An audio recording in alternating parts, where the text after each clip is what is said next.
से चारों ओर तबाही, बांग्लादेश और भारत के बीच बढ़ती दूरियां, नेपाल में हिंदू गर्जना। नमस्कार, मैं हूं मोनिका पांडे और आप देख रहे हैं वेब दुनिया की खास पेशकश WD नाउ, जिसमें बात करेंगे सप्ताह भर के सुर्खियों की एक अलग अंदाज में। म्यांमार में 28 मार्च को आए 7.7 तीव्रता की शक्तिशाली भूकंप से चारों ओर तबाही का मंजर है। पिछले 24 घंटे में म्यांमार में भूकंप के 15 से ज्यादा झटके महसूस किए गए। अब तक 1000 से ज्यादा लोगों के मरने की खबर है, वहीं 2300 से ज्यादा घायल है। सैकड़ों लोगों के मलबे में दबे होने की आशंका है। यूनाइटेड स्टेट जियोलॉजिकल सर्वे के मुताबिक मौत का आंकड़ा 10,000 से ज्यादा होने की आशंका है। भूकंप के झटके म्यांमार, थाईलैंड के अलावा चीन, भारत और बांग्लादेश में महसूस किए गए। थाईलैंड में भी भूकंप से काफी तबाही हुई है। भूकंप इतना शक्तिशाली था कि थाईलैंड की राजधानी बैंकॉक में एक 33 मंजिला निर्माणाधीन इमारत ताश के पत्तों की तरह ढह गई। भूकंप का केंद्र म्यांमार के दूसरे सबसे बड़े शहर मांडले के निकट था। संयुक्त राष्ट्र के महासचिव एंटोनियो गुटेरेस ने कहा कि भूकंप से मौतों, हताहतों और विनाश को लेकर पूरी तस्वीर अब तक स्पष्ट नहीं है। खास तौर पर म्यांमार में, जो दुनिया के सबसे गरीब देशों में से एक है, यह गृह युद्ध में उलझा हुआ है और यहाँ सूचना पर कड़ा नियंत्रण है। म्यांमार के वरिष्ठ जनरल मिंगान हलाइंग ने कहा कि मृतकों और घायलों की संख्या बढ़ने की आशंका है। म्यांमार में भूकंप की वजह से पुल और मठ ढह गए हैं और बांध टूट गया है। बांध टूटने से निचले इलाकों में जलस्तर बढ़ गया है। मांडले में कई इमारतें ढह गई। इनमें शहर के सबसे बड़े मठों में से एक मां सोए याने मठ भी शामिल है। पूर्व शाही महल को भी क्षति हुई है। बैंकॉक के मॉल में कैमरा उपकरण खरीदने आए एक स्कॉटलैंड के पर्यटक फ्रेजर मार्टिन ने बताया कि अचानक पूरी इमारत हिलने लगी, जिससे वहां चीख पुकार मच गई। मैंने पहले तो शांति से चलना शुरू किया, लेकिन फिर इमारत में हलचल शुरू हो गई। हाँ, बहुत चीख पुकार मच गई, बहुत घबराहट होने लगी। लोग एस्केलेटर से गलत दिशा में भागने लगे। मॉल के अंदर बहुत तेज आवाजें आने लगी और चीजें टूटने लगी। बैंकॉक शहर के अन्य हजारों लोगों की तरह मार्टिन ने भी चारों ओर की ऊंची इमारतों से दूर बिंजासिरी पार्क में शरण ली। उन्होंने कहा कि मैं बाहर आया और फिर इमारत की ओर देखा जो हिल रही थी, और फिर धूल और मलबे का गुब्बार उठा।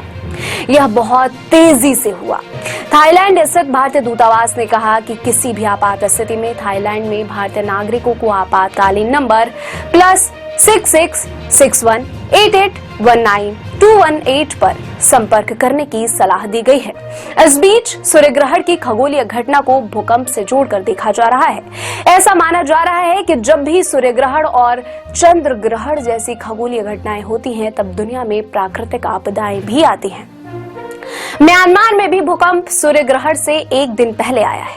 इससे पहले भी कई बार ग्रहण के आसपास बड़े भूकंप आए। 8 अप्रैल 2024 को सूर्यग्रहण के पहले अमेरिका के ईस्ट कोस्ट में बड़ा भूकंप आया था। हालांकि वैज्ञानिकों के अनुसार ग्रहण और भूकंप का कोई डायरेक्ट कनेक्शन नहीं है। ये दोनों घटनाएं अलग अलग प्राकृतिक प्रक्रियाओं का परिणाम है। कुछ ज्योतिषों का मानना है कि ग्रहों की स्थिति में बदलाव के कारण भूकंप की स्थिति बनती है। वेब दुनिया के ज्योतिषियों ने भी हाल ही में सूर्यग्रहण और ग्रहों की स्थिति के आधार पर दुनिया में प्राकृतिक आपदाओं की भविष्यवाणी की थी। बांग्लादेश की अंतरिम सरकार के मुखिया मोहम्मद यूनुस प्रधानमंत्री नरेंद्र मोदी से मिलने को बेताब है। उन्होंने बिम्स्टेक शिखर सम्मेलन में मोदी से मिलने की इच्छा जताई है, लेकिन भारत ने अभी तक मुलाकात की पुष्टि नहीं की है। लेकिन इसी बीच यूनुस चीन पहुंच गए। उन्होंने वहां चीन के राष्ट्रपति शी जिनपिंग से मुलाकात की तथा 9 समझौतों पर हस्ताक्षर भी किए। इतना ही नहीं, यूनुस ने जिनपिंग से बांग्लादेश में शांति और स्थिरता स्थापित करने में बड़ी भूमिका निभाने का आग्रह भी किया।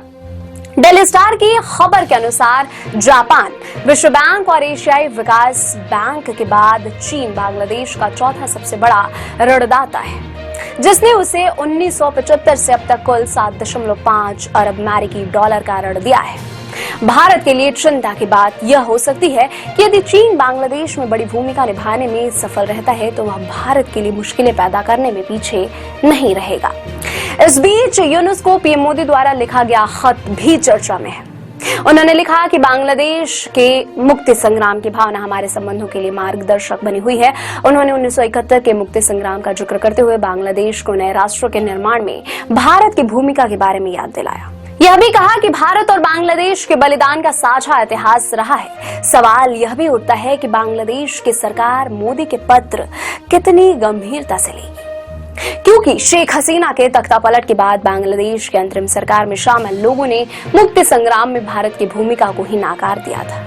साथ ही बांग्लादेश के राष्ट्रपिता कहे जाने वाले शेख मुजीबुर रहमान की प्रतिमाओं के साथ उनसे जुड़े प्रतीकों और इतिहासों को भी उपद्रवियों द्वारा नष्ट कर दिया गया। ऐसे में साझा विरासत की बात को बांग्लादेश गंभीरता से लेगा, इसमें संशय है। इस बीच बांग्लादेश में एक बार फिर तख्तापलट की भी सुगबुगाहट शुरू हो गई है।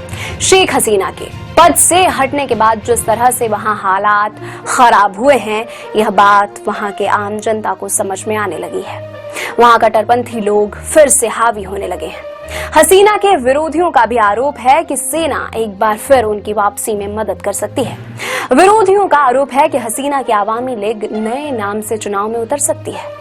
बांग्लादेश में दिसंबर के आसपास चुनाव होने की संभावना व्यक्त की जा रही है। बांग्लादेश के वर्तमान हालात और अंतरिम सरकार के प्रमुख मोहम्मद यूनुस का रुख भारत के लिए चिंता की बात है, और यदि वहां चीन की सक्रियता बढ़ती है तो भारत के लिए मुश्किलें भी खड़ी हो सकती हैं। ऐसे में बांग्लादेश के मामले में भारत को हर कदम सोच समझकर बढ़ाने की आवश्यकता होगी। नेपाल में इन दिनों जनशक्ति पूरे उफान पर है। सड़कों पर तनाव और अनिश्चितता का माहौल है। भारत के पड़ोसी इस हिमालयन देश में एक बार फिर राजशाही की वापसी की मांग जोर पकड़ने लगी है। करीब 240 साल तक हिंदू राष्ट्र रहे इस देश में एक बार फिर हिंदू राष्ट्र की मांग पूरी ताकत से उठ रही है। दरअसल नेपाल में यह उफान अचानक से नहीं आया। 2008 से अब तक यहाँ 13 सरकारें बदल चुकी हैं। लोगों का मानना है कि भ्रष्टाचार चरम पर है और युवा रोजगार के लिए दूसरे देशों में पलायन कर रहे हैं। विरोधियों का मानना है कि मौजूदा व्यवस्था नाकाम हो चुकी है और राजशाही ही एकमात्र रास्ता है।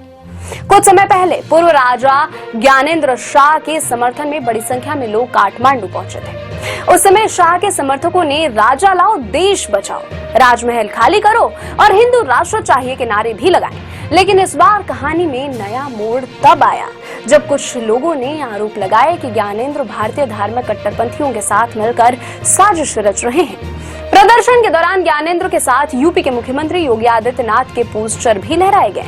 कहा जा रहा है कि ज्ञानेंद्र ने जनवरी महीने में उत्तर प्रदेश की यात्रा की थी। इस दौरान वे मुख्यमंत्री योगी आदित्यनाथ से भी मिले थे। वैसे भी महाकुंभ के बाद योगी की लोकप्रियता में काफी इजाफा हुआ है।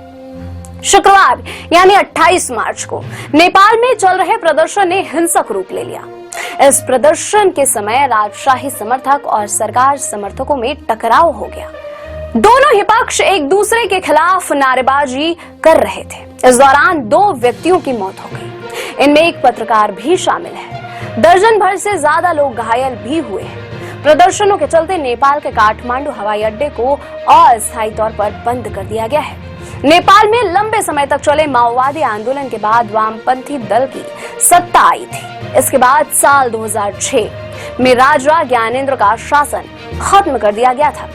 240 साल तक हिंदू राष्ट्र रहे नेपाल को 2008 में लोकतांत्रिक और धर्मनिरपेक्ष मुल्क घोषित कर दिया गया था। राजशाही के खात्मे के बाद माओवादी नेता पुष्पकमल दहल प्रचंड ने नेपाल की सत्ता संभाली थी।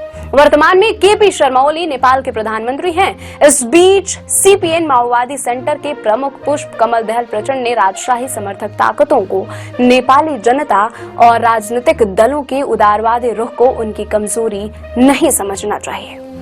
उन्होंने पूर्व राजा ज्ञानेंद्र शाह को यही गलती दोहराने को लेकर आगाह किया। नेपाल में बदलते राजनीतिक घटनाक्रम पर भारत के साथ ही पूरी दुनिया की भी नजर है। अब खबरें संक्षेप में। बिहार बोर्ड कक्षा 10वीं का परीक्षा परिणाम आज घोषित। परीक्षा में 82.11% विद्यार्थी हुए पास। समस्तीपुर की साक्षी कुमारी, भोजपुर के रजन वर्मा और गाहिरे के अंशु कुमारी ने संयुक्त रूप से किया टॉप। अमेरिकी राष्ट्रपति डोनाल्ड ट्रंप ने के प्रधानमंत्री नरेंद्र मोदी की जमकर तारीफ, कहा मोदी स्मार्ट और अच्छे दोस्त हैं। केंद्रीय कृषि मंत्री शिवराज सिंह चौहान ने संसद में कहा, पिछले 3 साल के दौरान मराठवाड़ा क्षेत्र में किसानों के आत्महत्या के 3090 मामले सामने आए। जम्मू कश्मीर के कठुआ आतंकवादियों के खिलाफ चलाए गए ऑपरेशन में कुल 9 की मौत, इनमें 5 आतंकवादी और 4 जवान शामिल। केंद्रीय गृह मंत्री अमित शाह का दावा, भाजपा कम से कम 30 साल तक केंद्र की सत्ता में रहेगी। पुलिस क्लोजर रिपोर्ट में दावा, पिता की वजह से डिप्रेशन में थी दिशा सालियान। दिशा के पिता ने शिवसेना यूबीटी नेता आदित्य ठाकरे पर मुकदमा दर्ज करने की है मांग। नासिक में वर्ष 2027 में होने वाले सिंहस्थ कुंभ मेले के नाम को लेकर अखाड़ों में मतभेद। 14 जुलाई से 25 सितंबर 2027 में गोदावरी नदी के तट पर होगा यह महाआयोजन। ये थी वेब दुनिया की खास पेशकश WD नाउ। अगले सप्ताह की सुर्खियों के साथ फिर हाजिर होंगे। नमस्कार।